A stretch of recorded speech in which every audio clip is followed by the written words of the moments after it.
శ్రీగురుభ్యో నమః. హరి ఓం.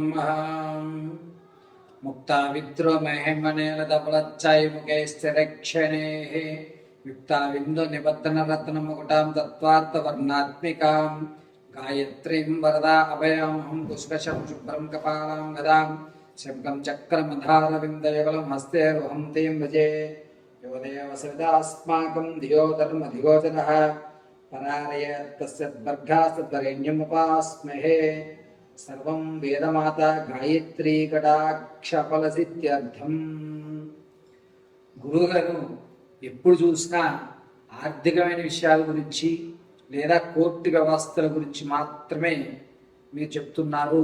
విద్యార్థులకి స్కూల్స్ ప్రారంభమయ్యాయి కాబట్టి కాస్త విద్యలో తక్కువగా ఉన్న వారికి, అదేవిధంగా చదివింది మర్చిపోవడము, ఇది వరకు బాగా చదువుతూ డల్ అయిపోవడము, ఉన్నట్టుండి తను మొత్తం తన యొక్క విజ్ఞానాన్ని అంతటినీ కూడా చాలా తక్కువ స్థాయిలో విడిచిపెట్టి చెడు స్నేహాలకు లోనయ్యి బాగా చదవడే వ్యక్తి సి గ్రేడు డి గ్రేడ్లోకి మారిపోతూ ఈ యొక్క రాశి ప్రభావాల ఫలితంగా ఏమన్నా వీరికి జరుగుతున్నాయా? మేషం నుంచి మేనం వరకు కూడా విద్యార్థులు ఎటువంటి మంత్రాన్ని రోజు పఠించుకోవడం వల్ల విద్యలో మెరుగైనటువంటి స్థితిగతులు కలుగుతాయి. వీరు ఏ దేవతారాధన చేయడం వల్ల విద్య అనేటువంటిది అభ్యసిస్తుంది. అన్నిటికంటే ముఖ్యమైనది విద్యే కాబట్టి అటువంటి విద్యార్థులు ఉన్నతమైనటువంటి చదువుకోవడానికి, చదివింది గుర్తు ఉండడానికి, మీరు పరీక్షల్లో ఉత్తీర్ణులు అవడానికి, అదేవిధంగా నిరుద్యోగులకి ఎప్పటి నుంచో ప్రయత్నాలు చేస్తూ ఉద్యోగం రాక కాంపిటేటివ్ ఎగ్జామ్స్లో 10, 2, 5 మార్కులతో స్థితిలో మీ ఉద్యోగాన్ని కోల్పోతున్నటువంటి వారికి ఇలా కేవలము ఈ ఎపిసోడ్లో విద్యార్థులకి నిరుద్యోగులకి సంబంధించిన విషయాన్ని మనం చర్చిద్దాం.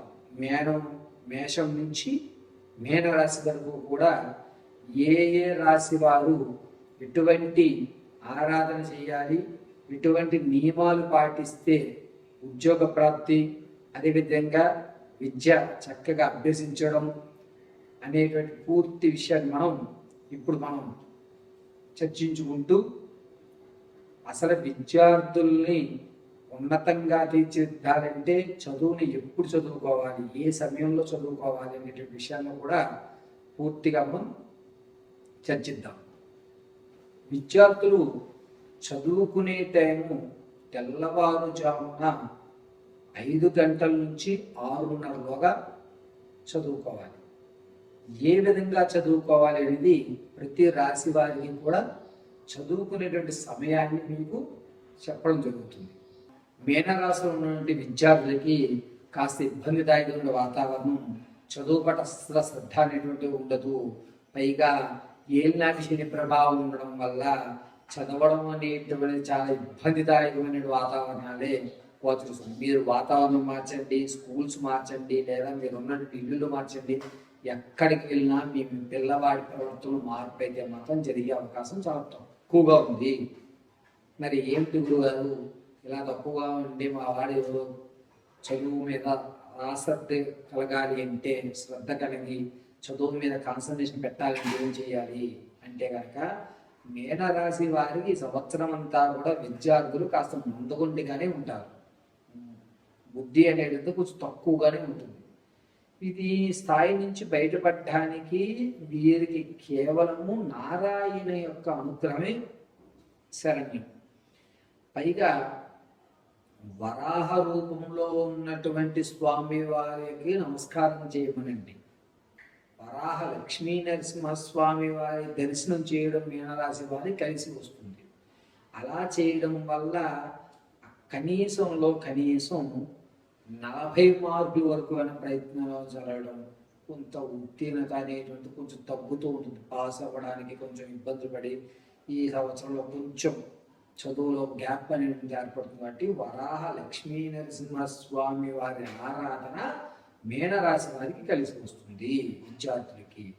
కాబట్టి వరాహ లక్ష్మీ నరసింహస్వామి వారి దేవాలయం దర్శనం చేసి స్వామివారికి ఒక 11 కొబ్బరికాయలు సమర్పించుకుని తర్వాత శనివారం కానీ సోమవారం కానీ దర్శనం చేయడం మంచిది.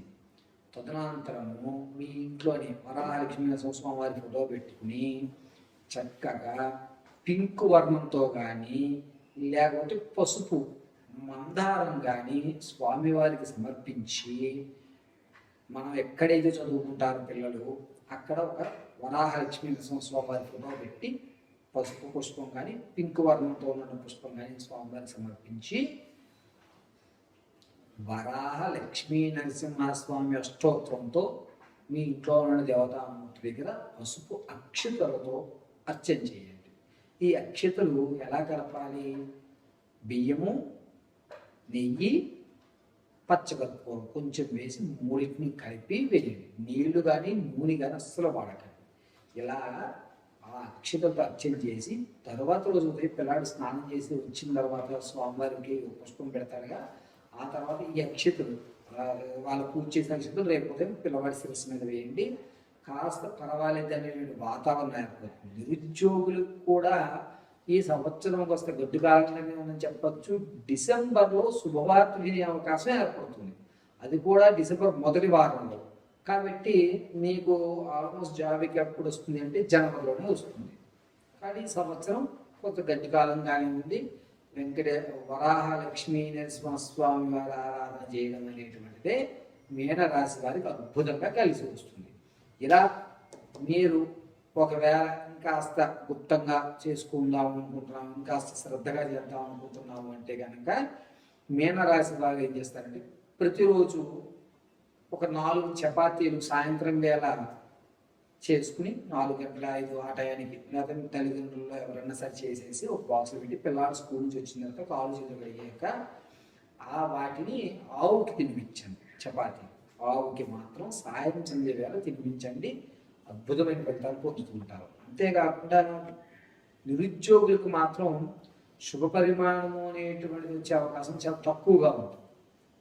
జనవరిలో మాత్రం అవకాశం ఎక్కువగా ఉంటుంది, అది కూడా డిసెంబర్లో మీకు పాజిటివ్ ఎనర్జీస్ ఏర్పడుతున్నాయి.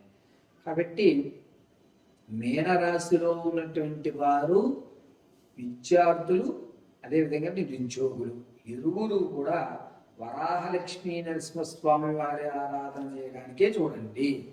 వరాహలక్ష్మీ నరసింహస్వామి దేవాలయం ఒకవేళ మీరు వెళ్ళలేకపోతే ఇంట్లో ఉన్నటువంటి ఒక ఫోటో పెట్టుకుని 11 రోజులు పుష్పం పెట్టి 12వ రోజు 11 కొబ్బరికాయలు ఇంట్లోనే కొట్టేసుకుని చక్కగా స్వామివారి నైవేద్యం చూపించేసిన ఆ కొబ్బరిని మీరే తాగేయండి. ఎవరికైతే కాస్త ఇబ్బంది తాగుతుందో వాళ్ళు తాగేయండి. చక్కగా స్వామివారి యొక్క అనుగ్రహం కలుగుతుంది, పరమేశ్వర రక్షణ కలుగుతుంది. మరిన్ని విషయాలు తెలుసుకోవడానికి కింద స్క్రోల్ అవుతున్న నెంబర్ని సంప్రదించండి. పరమేశ్వర